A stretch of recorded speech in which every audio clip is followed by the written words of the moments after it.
toward heaven. It is a cry of recognition and of love, embracing both trial and joy. That no doubt comes from her own experience of having both joy and having trial. Another, Teresa of Avila, famous reformer of the Carmelite order, a mystic, very, very bright woman. Here's what she says. Mental prayer is nothing else than the close sharing between friends, namely us and God. That's what she's talking about here. It means taking time frequently to be alone with God, who we know loves us. All these seem okay to me. I wouldn't want to necessarily have to pick one, but I think we get an idea. A modern person, a Jesuit by the name of Walter Burckhardt, was famous for preaching and designing theories about preaching. He's got a very short understanding of prayer. Prayer is a long, loving look at God. Well, it's easy to memorize anyway. A long, loving look at God. Another famous Jesuit, famous for spirituality and those kinds of things, directions and retreats, by the name William Barry. If you're into ideas about spiritual direction, William Barry is the great guru of that. He says, prayer is a personal relationship with God. We probably would agree with that. There's a Jesuit author, writes a lot for a magazine called America Magazine. Guy's name is James Martin. James Martin has published a big book on learning how to pray. If you're looking for a book that goes through sort of the history of prayer as well as practical suggestions, varieties of ways, sort of an enthusiastic approach that tells you you can pray any way you want and don't worry about it, and here are some examples. He's very well known because he's very understandable. And here's his understanding of prayer. Prayer is conscious conversation with God. Probably of all these so far, this would be my favorite because it's short and I can memorize it. But prayer is conscious conversation with God. I would probably say myself, I think prayer is any kind of communication with God is prayer. Whatever kind of communication it is. It's not reserved for this one form or that one form or even the Lord's Prayer, even though we'll talk about that later. So, stories of prayer. Quite often, prayer is encased in some kind of story form. And these stories can be quite interesting. I'm going to start with a story that we get back in Genesis. And I want to start with one of the really great saints of the Old Testament, the guy by the name of Abraham.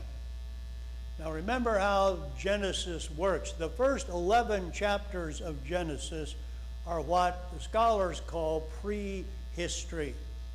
It's like the author starts out by saying, okay, let me describe for you how things were before there was a history, before there was a real world, before there was a universe.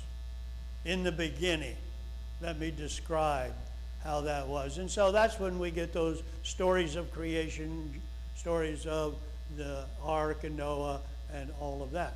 That goes up until chapter 11. Then chapter 12, it's like, okay, that's enough introduction. Now let's get to the real stuff. And it starts out with Abraham. And the stories, the beginning of that is in chapter 12, the first 3 verses.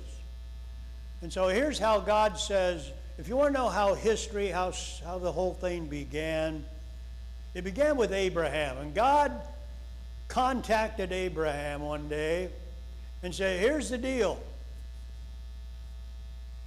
I got a deal for you. If you will pack your bags, you and your wife Sarah. Now I know you're real old and it hasn't, I know all that, but here I still want you to think about this. Pack your bags and get ready to go. And you'll be going to a place that, well, I'm going to tell you later. Don't worry about it right now. Just pack your bags. And if you do, there's something in it for you. 3 things, I'll guarantee you, if you're willing to do this. One is, I'll make you a great nation. You'll have lots of people.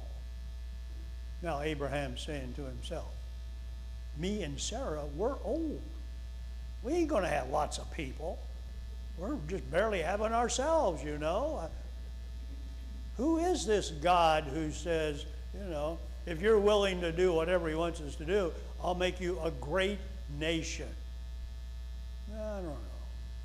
Not only that, I said 3. Here's the second. I will make you a people who have your own land. Now, for those people in those days early on, land was absolutely important for survival. You had to have your own land. That gave you your identity. A landless people, a landless person was like a person who had nothing. And so now, what this God is promising Abraham is he's going to have a big land, lots of land. Lots of land. So you're going to have lots of people, you're going to have lots of land, and third, you're going to be a blessing for all people.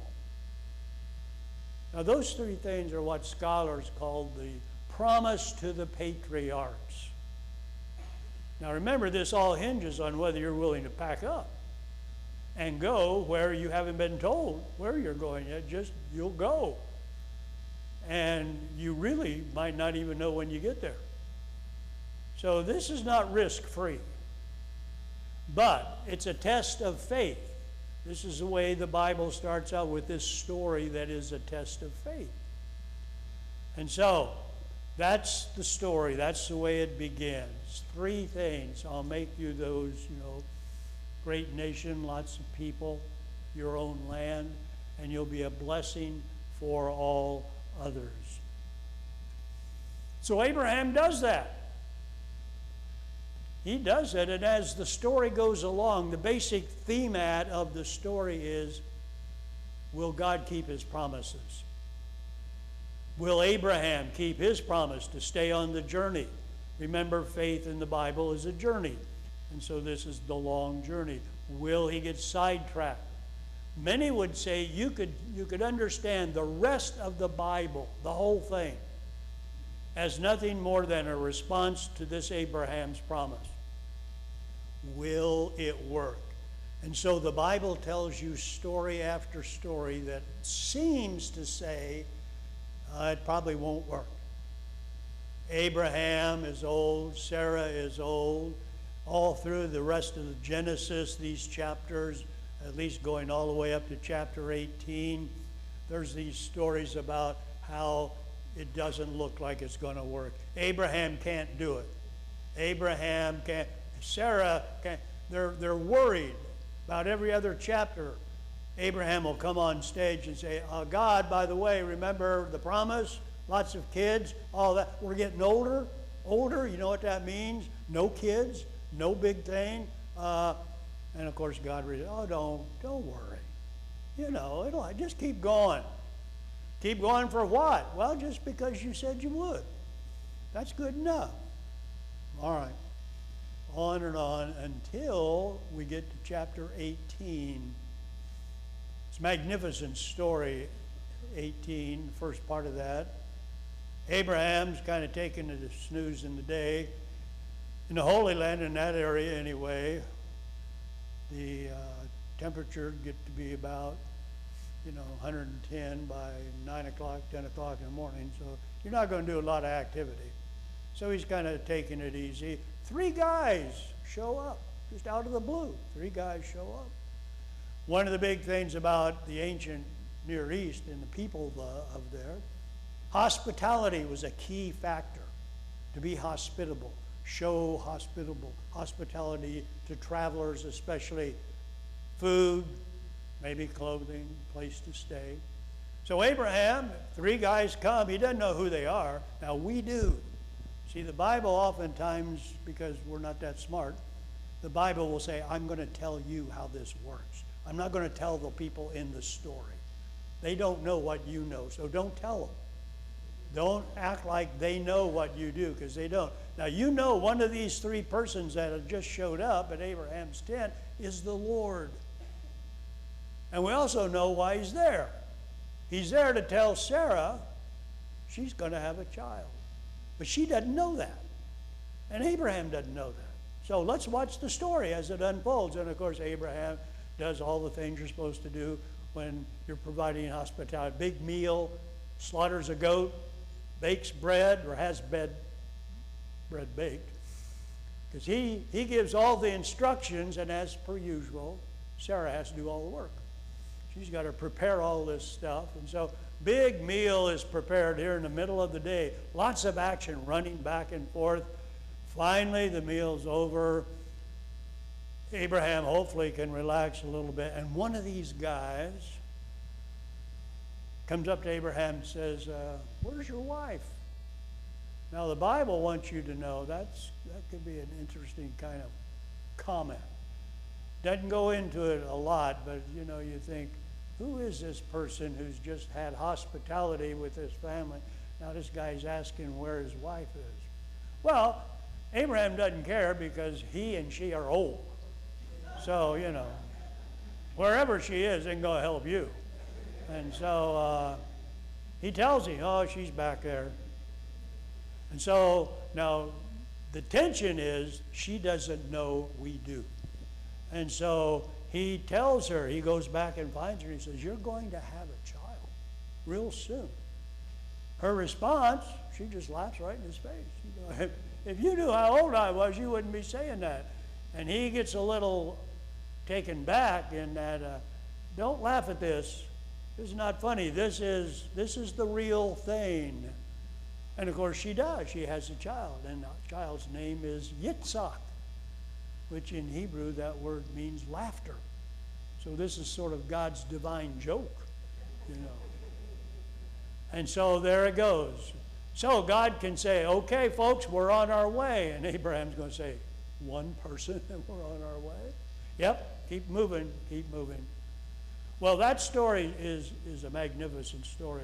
It's well worth your going back and reading. Following that story, however, and still in chapter 18, these 3 guys now, together with Abraham, and Abraham's still not clear.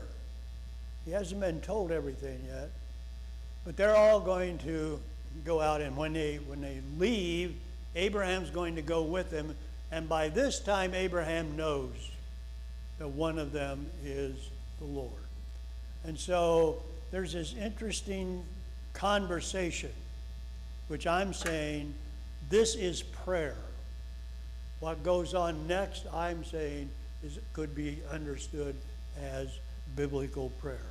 You can find it in chapter 18 of Genesis, starting verses 16 to 33, if you want to go home and read that. Now notice how it goes. Then the men, these 3 guys, set out from there, Abraham's tent. And they looked toward Sodom. And Abraham went with them to set them on their way, typical for— the Lord said. Now this is a monologue. We're listening to the Lord. We're overhearing the Lord. And here's what he's saying to himself. Shall I hide from Abraham what I am about to do? Seeing that Abraham shall become a great and mighty nation, and all the nations of the earth shall be blessed by him. No, I have chosen him that he may charge his children and his household after him to keep the way of the Lord by doing righteousness and justice, so that the Lord may bring for Abraham what he has promised. So basically he says, no, I don't think I'll tell him. Although this is going to be a big deal. Early on, there have been rumors that Sodom and Gomorrah is not a place that we would like to be. It is not anyways near what God had hoped. So, the Lord said, how great is the outcry against Sodom and Gomorrah? Now, in the Bible, Sodom and Gomorrah would be an answer to the question that people had. What happened here? And if you would ask, what do you mean, what happened here? Well, look at the land. It looks like it's been burnt. There's nothing here but rock and mud, and this looks like it's suffered fire forever. Well, yeah, that's the way it's been. So, then the Lord said, how great is the outcry against Sodom and Gomorrah, and how very grave their sin. It doesn't say exactly what their sin is, but it's the sin of idolatry and all the other kinds of lustful things that you associate with that. How great is the outcry against Sodom and Gomorrah, and how very grave their sin. Now here's what the Lord has decided. I must go down and see whether they have done altogether according to the outcry that has come to me. And if not, I will know. So it appears to us now, this is a serious thing. God has heard that there is some really serious stuff going on there, some real first-class sinning. And if it is what it sounds like it is, then this might be the very end. But so far, he's only telling that to himself. So, the men turned from there and went toward Sodom, while Abraham, standing before the Lord, while Abraham stood standing before the Lord. Then Abraham came near and said, because he's heard now what God has in mind, and that is he's going to destroy this place because it deserves to be destroyed because of its sinful way of living. Now, here's Abraham's response. And I'm saying this is a form of prayer, any kind of communication with God. Then Abraham came near and said, will you indeed sweep away the righteous with the wicked? What if not everybody there is wicked? You want to just clean house? You're just going to wipe the whole... Would you do that really? Really? Just suppose there are 50 righteous within the city. 50, just 50, righteous, right relationship with God. Will you sweep them away and sweep them away from the place and not forgive them for the 50 righteous who are in it? Far be it from you to do such a thing. That's the way Abraham likes to work. You wouldn't do that, would you? No decent God would do that. Surely, you're not thinking about doing that, are you? No, you're not. Far be it from you to do such a thing, to slay the righteous with the wicked, so that the righteous fare as the wicked? Far be it from you. Shall not the judge of all the earth do what is just? You know, this argument and this discussion goes on today. Far be it from you. Shall not the judge of all the earth do what is just? And the Lord said, if I find at Sodom 50 righteous in the city, I will forgive the whole place for their sake. That should be the end of it, maybe, huh? We got 50. That's better than none. Abraham answered, let me take it upon myself to speak to the Lord, I who am but dust and ashes. I mean, I'm nobody. I shouldn't even be here talking to you, you know, but, well, I got some things to say. Suppose 5 of the 50 righteous are lacking. So I'm lowering my numbers. Will you destroy the whole city for the lack of 5? And he said, God said, I will not destroy it if I find 45 there. Now, no doubt God is kind of hoping this will be it. This old man's going to go home after this. Again, he spoke to him. Suppose 40 are found there. He answered, for the sake of 40, I will not do it. Then he said, oh, do not let the Lord be angry if I speak, knowing he'll be angry. Suppose there are found there 30. He answered, I will not do it if I find 30. He said, let me take it upon myself to speak to the Lord. Suppose 20 are found there. He answered, for the sake of 20, I will not destroy it. Then he said, oh, do not let the Lord be angry if I speak. Just one more time. Suppose 10 are found there. We've gone from 50 to 10. He answered, for the sake of 10, I will not destroy it. And the Lord went away. When he had finished speaking to Abraham, and Abraham returned to his tent. Prayer, I would say, maybe not you, but I would. Communication with God. Now, the most important thing, I think, in all of this is what was the result of this prayer?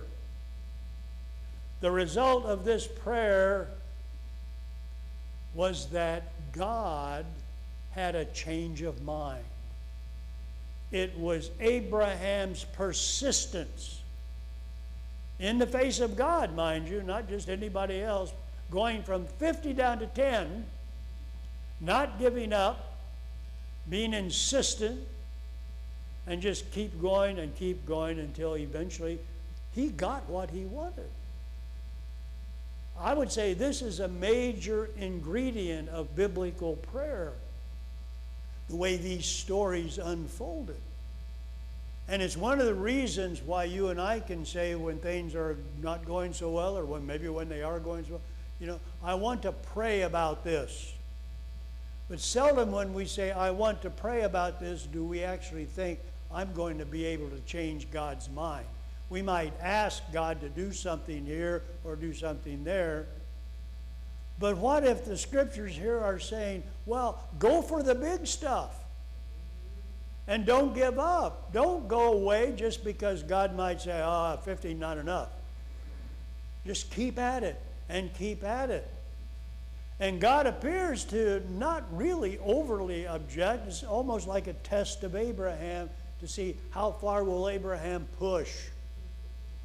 And God discovers he'll push all the way. Is that what we should do? Is that how we should understand prayer?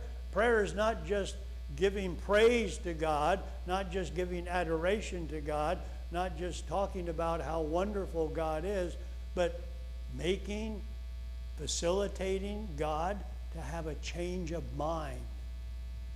Prayer being able to have that kind of agency. Prayer can change things. Sometimes you might wonder, why are we always told, keep praying? Praying is good, praying's important. Not just to hear ourselves talk, but because in the Bible anyway, there is this tradition that prayer can change God. Now the philosophers don't like that. The philosophers don't like a God that is anything but an unmoved mover, an isolated sort of person or something or other way out there that is beyond anything we can do, and the best thing we can do is just see if we can understand one little tidbit about God. The Bible says we're not in that, and that's not how we do it. Our God is real, and our God can listen. And then we can change God. Imagine what that would be like if we really believed that. If we really believed my prayer, in some way or other, my prayer can change God. Now we know there are people who have had experiences and have said, God answered my prayer. They prayed hard, they prayed long, they prayed for something that they needed, and they will have the experience that God worked for them. They might not have the courage to push further and say, it was because of my prayer that God did this. That'd be a little too bold for most people. Most people would say, I don't think God likes that when I start taking the credit for something God did. I think maybe God does. Maybe God likes to say, you are more empowered than you ever thought. Well, how empowered are we? Well, kind of like this. And then he tells the story with Abraham. Prayer changes God. The book of Numbers, chapter 14, verses 10 to 25, if you want to look at that sometime. We're in a different book now. The most important part of the Old Testament, according to most people, are what's called the Pentateuch, the first 5 books of the Old Testament. Genesis, Exodus, Leviticus, Numbers, Deuteronomy. That's sort of stories about how it all got up and running. And that how, because the Israelites couldn't keep up with what they were supposed to be keeping up with, they ended up incarcerated in Egypt. And they were like prisoners of some kind. Moses was chosen by God to kind of be their leader. And he was going to be the one to bring them from bondage into freedom. And they thought bondage into freedom means, okay, we're here in Egypt, and the Egyptians don't like us because we have lots of kids, and they think we're going to have so many kids we're eventually going to take over the nation. And so they said, none of that. We're not going to have you do that. So they made life pretty miserable. God chose Moses to be the one to deliver them from that Egyptian bondage into what they was understood to be the promised land. And they thought, mistakenly, but they thought it was a two-step journey. We're in Egypt, and we take our step out, we're free, and then we step into the promised land, step 2. And so Moses is supposed to just get us out of incarceration and get us into paradise. But it didn't work that way. There's 3 steps. They didn't know that. First step is get out of Egypt. They do that. Moses leads them out of that. But when they get out of Egypt, they don't end up in the promised land. They end up in the desert. And whatever else the desert is not a promised land. And so they were in this desert 40 years. And the reason they had to do that, the desert symbolizes purification. Everybody, even including Jesus, had to go through the desert, had to go through that purification. And if you don't go through that purification, you can't end up in paradise. Paradise needs to have the purification go first. That's still true today. In Christian living, we believe the same thing. It's not that simple. You have to have the purification. And purification is not always easy. Well, Moses then ends up having this terrible job. He has to be the mediator between the people and God. And the people are consistently complaining because life in the desert is not as good as life was in Egypt, apparently, and it's certainly not paradise. So they don't like any of that sort of stuff. Then Moses had to represent not only the people to God, but God to the people. And it just appears that the people and God don't like one another. And who has to pay all of that up, and that's Moses' job. There's a little vignette about how all this is working out. Then the Lord said, then the glory of the Lord appeared at the tent of meeting. That's where God would meet with Moses and the elders. To all the Israelites. And the Lord said to Moses, he's kind of upset already, how long will this people despise me? And how long will they refuse to believe in me, in spite of all the signs that I have done among them?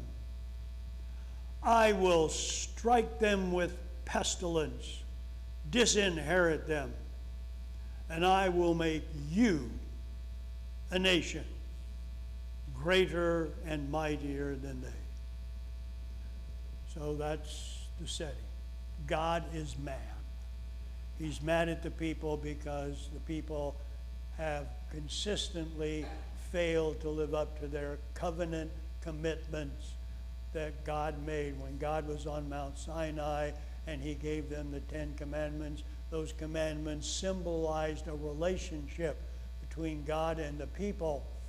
God said, you keep these 10 Commandments and I will keep you. But they didn't keep the 10 Commandments almost from the beginning. And God has gotten really tired of the fact that they haven't done that. So his solution is, let's just do them in. I don't need them. You and me, Moses, we can start over again. Who needs all this stuff? We don't need this. I will strike them with pestilence, disinherit them, and I will make you, Moses, a nation greater and mightier than they.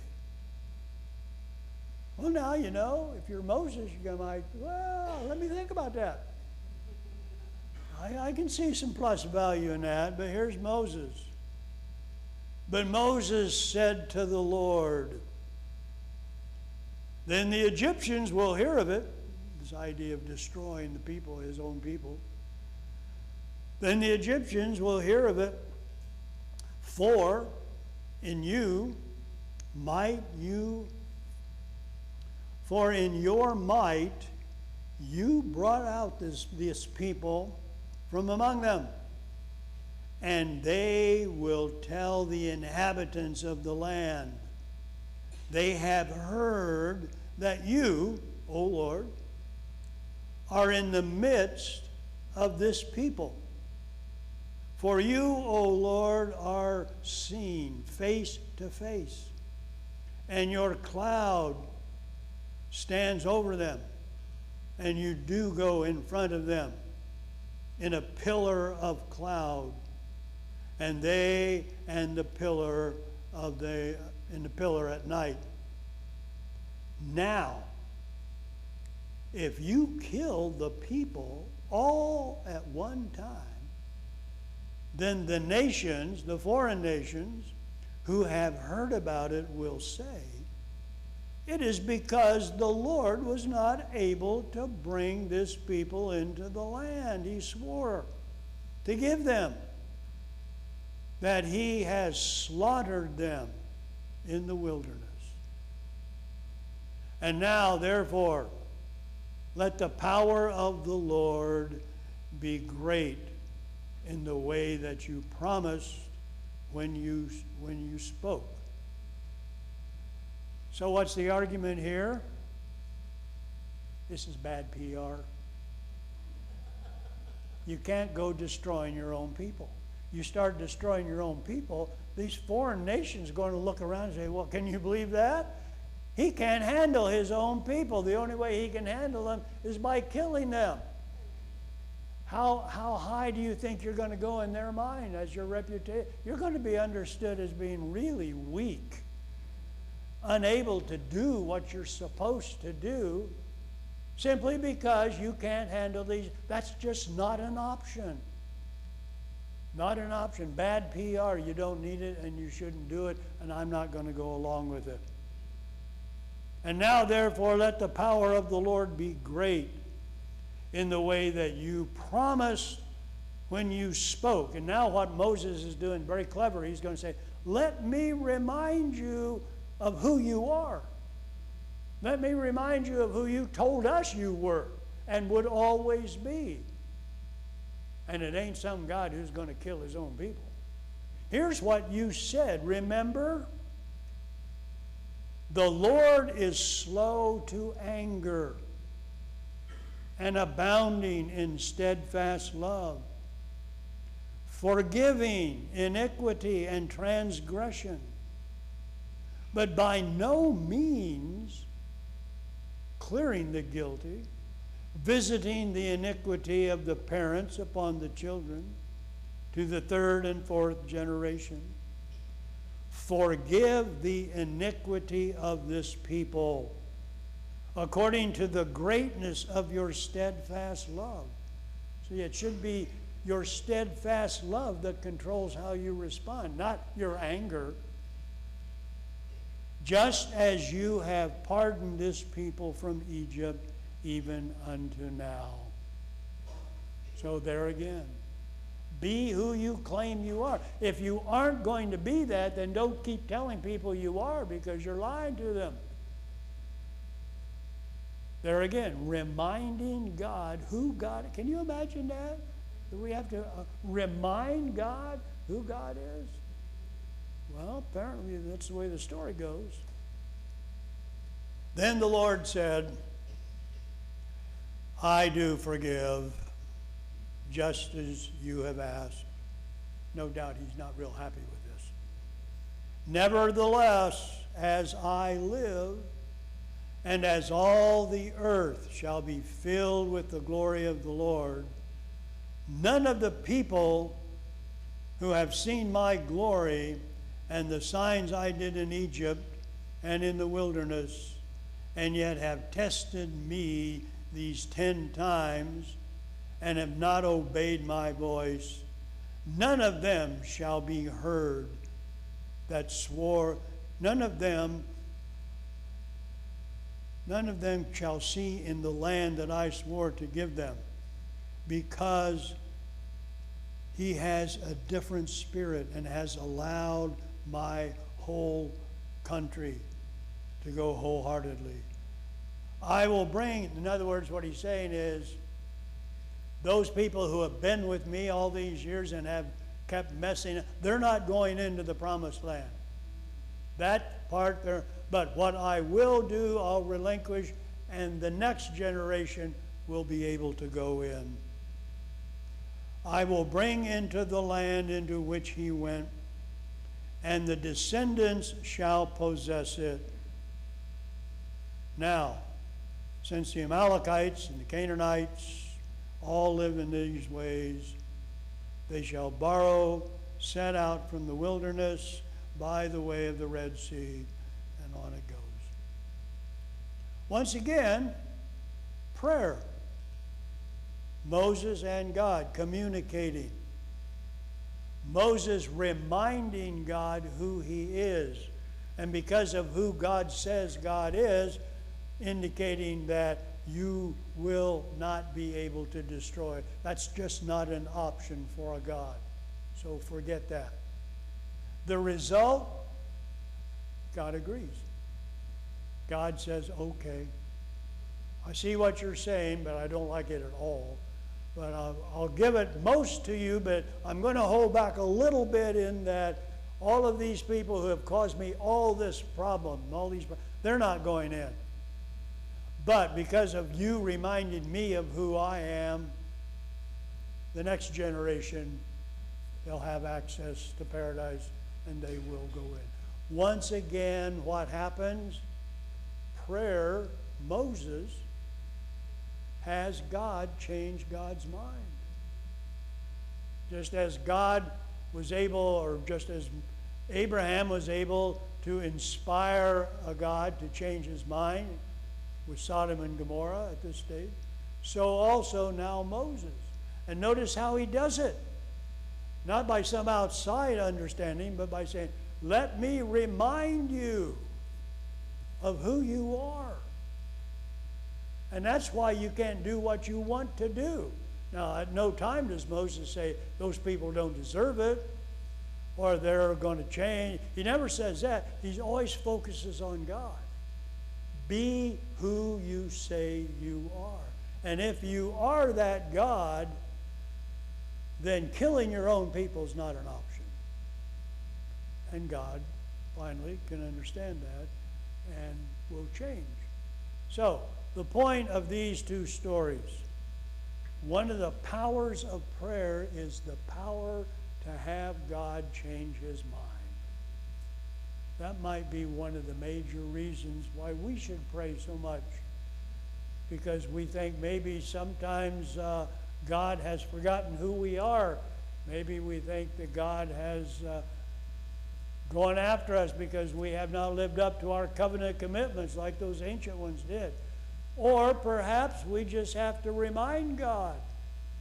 We know why you're angry, and we maybe even sympathize with it because we have to deal with the same people. And so we know how bad that is.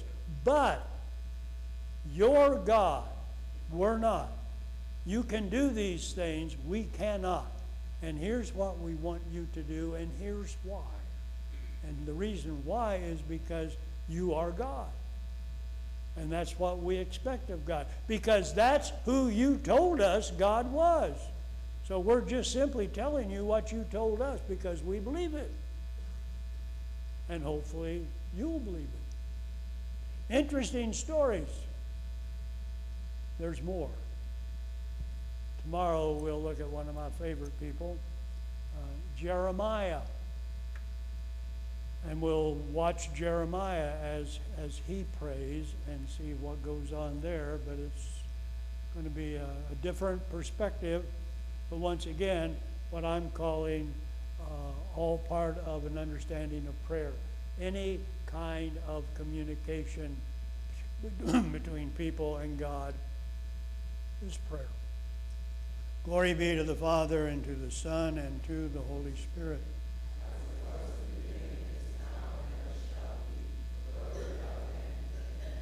Okay. Go home and pray.